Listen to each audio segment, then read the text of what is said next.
بسم اللہ الرحمن الرحیم۔ السلام علیکم سامعین، آپ یوٹیوب دیکھ رہے ہیں اور میں ہوں عمران حسین ود ڈیلی انفارمیشن۔ سامعین، آج سارا دن لاہور میں کیا ہوا؟ یتیم خانہ چوک پہ یہ ہے سب سے بڑی خبر۔ پاکستان کے میڈیا پہ بہت ساری ایسی چیزیں دکھائی نہیں جا سکتی انتشار کو کم پھیلانے کے لیے۔ جو اصل میں آج ہوا، حقیقت کس طرح ہوا، کس نے آغاز کیا، میں کوشش کروں گا آپ کو وہاں تک پہنچاؤں۔ لیکن پولیس کا ایک موقف ہے جو انہوں نے جاری کیا ہے، یہ رب جانتا ہے کتنا سچ ہے اور کتنا جھوٹ ہے۔ تو سامعین، پہلے آپ کو پولیس کا موقف بتاتے ہیں، پھر بتاتے ہیں ایکچولی ہوا کیا تھا۔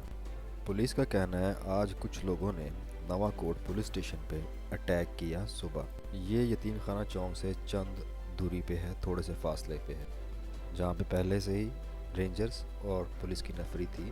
اس میں پولیس کا موقف یہ ہے کہ ڈی ایس پی نواں کوٹ کو اور ان کے کچھ ساتھیوں کو ان لوگوں نے اغوا کر لی اور ایک آئل ٹینکر جس کے اندر کم از کم 50,000 لیٹر پیٹرول تھا اپنے قبضے میں لے کر اس کو مرکز میں لے گئے۔ اس میں پولیس کا موقف یہ ہے کہ انہوں نے ہم پہ اٹیک کیا، مسلح تھے اور انہوں نے پیٹرول بمز کے ساتھ ان پر حملہ کیا۔ سامعین، پیٹرول بمز اس کو کہتے ہیں جس سے فوراً آگ لگ جاتی ہے۔ یہ مکتی بانی نے، ایم کیو ایم کے مکتی بانی نے سکھایا تھا عوام کو کہ پیٹرول بمز بناتے کس طرح ہیں۔ ایک رپورٹ کے مطابق پولیس نے ان کو پیچھے دھکیل دیا اور ان پر کوئی حملہ نہ کیا اور اپنے پولیس اسٹیشن پہ قبضہ واپس حاصل کیا، اور انہوں نے ان کے خلاف کوئی ایکشن نہیں لیا، صرف پبلک پراپرٹی کو ڈیفنس کیا۔ سامعین، یہ تو ہو گیا پولیس کا موقف۔ اب میری یتیم خانہ چوک پہ کافی دوست اور احباب ہیں جن سے میری بات ہوئی ہے، جن میں سے چند ایک نامور صحافی بھی ہیں اور بیورو چیف بھی ہیں، جن میں سے چند وہاں کے رہائشی بھی ہیں۔ تو میں کوشش کروں گا زیادہ سے زیادہ آپ لوگ تک سچ پہنچاؤں جس سے انتشار اس ملک میں کم پھیلے انشاءاللہ۔ پولیس نے گزشتہ روز پلان کیا تھا کہ آپریشن کیا جائے، مرکز کے اوپر آپریشن کیا جائے جہاں پہ خادم حسین رضوی صاحب کی رہائش گاہ بھی ہے، اور وہیں پہ مسجد رحمت للعالمین بھی ہے جہاں پہ بہت ہی اچھا ایک جمعہ ہوتا ہے، بڑی تعداد میں وہاں پہ لوگ جمعہ ادا کرنے آتے ہیں۔ اور اسی مسجد میں خادم حسین رضوی صاحب خود خطیب تھے، اور وہاں کی ساری آبادی کا لگاؤ خادم حسین رضوی صاحب کے ساتھ بہت زیادہ ہے۔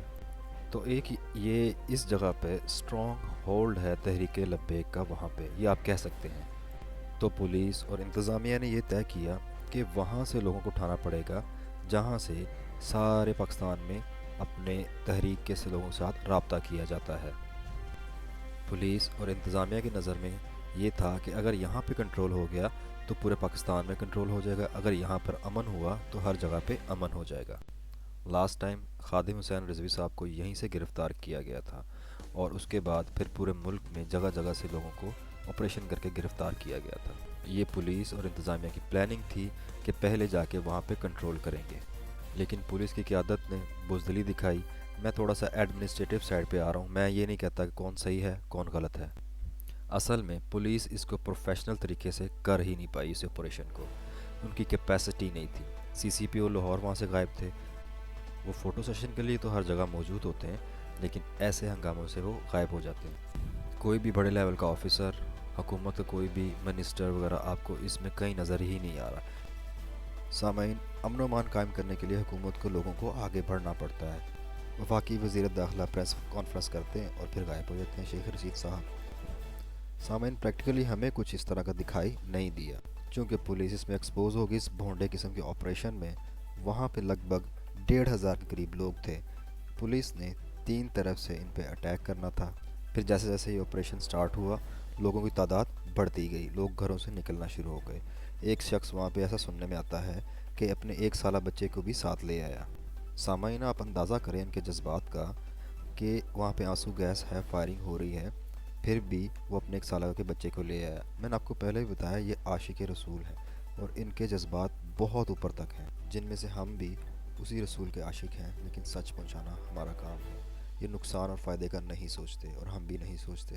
تو سامعین، جب پولیس اور مظاہرین میں گتھم گتھا شروع ہوئی تو ان میں سے ڈی ایس پی اور کچھ ان کے ساتھی مظاہرین کے ہتھے چڑھ گئے، جن کو وہ لے کر رحمت للعالمین مسجد میں چلے گئے۔ سامعین، اس کے بعد پولیس مذاکرات کے لیے گئی جو کہ ناکام رہے، کیونکہ مظاہرین کا کہنا تھا کہ آپ نے جو صبح ہمارے ساتھ کیا، مطلب جو آپریشن سٹارٹ کیا، وہ آپ نے ہمارے ساتھ زیادتی کی ہے۔ سامعین، اس افسوسناک واقعے کی وجہ سے پولیس والے بھی اور تحریک لبیک کے کافی لوگ زخمی اور کچھ سننے میں آئے شہید بھی ہو گئے ہیں۔ ذرا ایک پل کے لیے سوچئے، اس میں نقصان کس کا ہے اور کون فائدے میں ہے؟ میرا موقف یہ ہے، تشدد دونوں طرف سے نہیں ہونا چاہیے تھا۔ اس بیچ میں ریاست کہاں ہے، ہمارے حکمران کہاں ہے؟ اس سب معاملے میں گناہ گار حکومت کو سمجھتا ہوں۔ میرا حکومت سے اور اداروں سے صرف ایک سوال: جو کام آپ کر نہیں سکتے اس کا معاہدہ کیا کیوں تھا؟ اگر آپ معاہدہ دیکھیں تو اس میں لکھا ہوا ہے کہ فرانسیسی سفیر کو نکال دیا جائے گا، کہ کابینہ کے سامنے پیش ہوگا، اسمبلی میں بل آئے گا اور منظور کروا کے ہم یہ کام کر دیں گے، یعنی کہ سامعین فرانسیسی سفیر کو یہاں سے نکال دیں گے۔ عمران خان صاحب، آپ نے ان کو وعدہ کر کے ان کو امید دلا دی۔ اب جب وہ کہہ رہے ہیں کہ وعدہ پورا کرو اور آپ ان کے گلے پڑ رہے ہیں، بہت عین ممکن ہے کہ ایک آپریشن اور کیا جائے، لیکن حکومت کو چاہیے کہ یا تو ان کو مطمئن کرے تو یا ان سے پہلے وعدہ نہ کرتی۔ اس میں سب سے بڑا گناہ گار وہ ہے جس نے کابینہ کو یہ مشورہ دیا کہ ان سے وعدہ کر لیں کہ فرانسیسی سفیر کو ہم نکال دیں گے۔ اس میں گناہ گار ہی وہ کیبنٹ ہے جس نے جا کے مذاکرات کیے اور ایسی آس عاشق رسولوں کو دلا دی۔ اور آج کا جو اٹیک ہے، پاکستانی میڈیا پہ اتنا پریشر ہے کہ آپ اس کو دکھا نہیں سکتے۔ میرے خیال میں کچھ حد تک وہ ٹھیک ہے، کیونکہ اگر وہ میڈیا دکھاتا ہے تو اس ملک میں خانہ جنگی لگنے میں سے کوئی روک نہیں سکتا۔ اور آج ایک لفافہ صحافی نے اس سانحے کو ماڈل ٹاؤن سانحے کے ساتھ جوڑ دیا، اور جو سانحہ ماڈل ٹاؤن میں ہوا وہ بھی جو لوگ ہیں اسی مکتبہ فکر کے ہیں، بریلوی، اور وہ بھی عاشق رسول ہیں۔ یہ لوگ آپ لوگ بھی جانتے ہیں اور ہم لوگ بھی، لیکن وہ ایک سیاسی معاملہ تھا، یہ ایک دینی اور مذہبی معاملہ ہے۔ لیکن وہ سانحہ ماڈل ٹاؤن، اس پہ پولیس نے ایک دن میں دھاوا بولا اور سب کچھ ہو گیا۔ سانحہ ماڈل ٹاؤن کئی روز سے احتجاج نہیں چل رہا تھا، اس پہ سب کچھ جو ہوا ایک دن میں ہی ہوا۔ اس چیز کو سامعین تھوڑا سا سمجھنے کی کوشش کریں کہ یہ میڈیا پہ کچھ ایسی چیزیں بھی پھیل رہی ہیں جن میں کچھ پرانی ویڈیوز ہیں، لیکن حقیقت یہ بھی ہے کہ اس میں کچھ آج کی ویڈیوز بھی ہیں، اور کچھ مناظر لوگ جو ہیں بغیر ویریفیکیشنز کے پھیلا رہے ہیں، اور تمام میڈیا کے لوگ یہ بھی ڈر کے مارے نہیں جا رہے، کیونکہ مظاہرین میں بہت زیادہ غصہ اور بہت زیادہ جذبہ پایا جاتا ہے۔ ان کے ذہنوں میں یا ان کی نظر میں میڈیا ہمارے ساتھ ظلم ہوتا ہوا کیوں نہیں دکھا رہا۔ ابھی میں آپ کو کچھ ایسی چیزیں شیئر کروں گا جو کہ ٹویٹر کے اوپر ٹاپ ٹرینڈ میں چل رہی ہیں، چونکہ آج کل لوگ سوشل میڈیا زیادہ استعمال کرتے ہیں۔ اگر اس پر انتشار اور اس طرح کی چیزیں ہوں گی تو بہت زیادہ پھیلیں گی ہم لوگوں میں۔ سب سے پہلا جو ٹرینڈ چل رہا ہے ٹویٹر پہ وہ ہے لاہور نمبر 1 پہ، جن میں سے خون کے آخری قطرے تک لبیک، ایک یہ ٹرینڈ ہے، اور نمبر 2 پہ ہے سول وار ان پاکستان۔ اور سامعین، میرا کام ہے سچ پہنچانا۔ جب میں نے سول وار ان پاکستان ٹرینڈ کو اوپن کیا تو اس کے نیچے جو ٹویٹس تھے اس میں درجنوں اکاؤنٹس جو تھے وہ انڈینز کے تھے۔ اگر آپ کو اعتبار نہ ہو تو آپ خود بھی دیکھ سکتے ہیں ٹویٹر پر، ان میں سے بیشتر اکاؤنٹس پر انڈیا کا جھنڈا لگا ہوا ہے۔